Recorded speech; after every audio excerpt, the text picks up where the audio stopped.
Nous vous en parlions dès hier, après les opérations militaires conjointes des USA et d'Israël sur l'Iran et la riposte de Téhéran. Le conflit a touché, vous le savez, d'autres pays, les Émirats et notamment Dubaï, Oman ou encore le Liban. Le ministre des Affaires étrangères fait état d'un demi-million de Français présents dans cette zone, résidents ou vacanciers. Face à cette situation incertaine, l'inquiétude également de certaines familles en France. À Ajaccio, nous avons rencontré une jeune Libanaise et sa mère venues en vacances pour lui rendre visite et ne sachant pas quand elle pourra rentrer. Les précisions de Florence Antomar qui est Jennifer Capaille. Dans la nuit d'hier à aujourd'hui, le Liban, après les pays du Golfe, est happé dans la guerre qu'Israël et les États-Unis ont engagée avec l'Iran depuis samedi.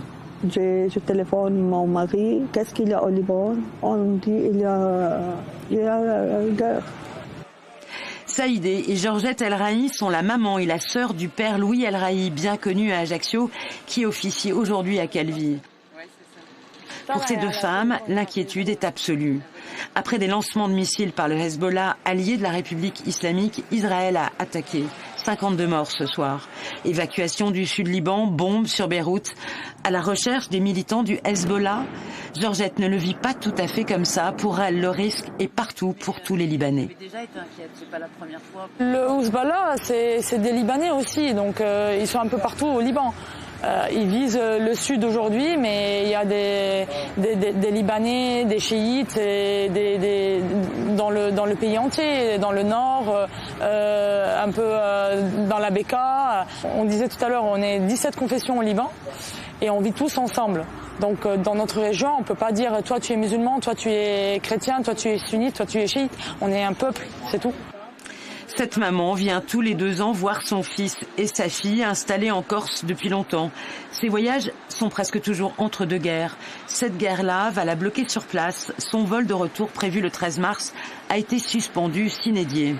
Je ne sais pas quand je parti parce qu'il y a la guerre au Liban. Et je suis très très inquiète pour mes enfants. Et mes petits-enfants, et pour toute ma famille et tous les Libanais. Combien, comme elle, se retrouvent coincés entre chagrin et incertitude? En tout cas, pour les 400 000 Français résidents ou touristes de 12 pays du Moyen-Orient pris dans la tourmente, le ministère des Affaires étrangères a mis en place une cellule de crise à l'écoute de ses ressortissants, car pour l'heure, le Quai d'Orsay n'a aucune visibilité sur la reprise du trafic aérien entre ces pays et la France.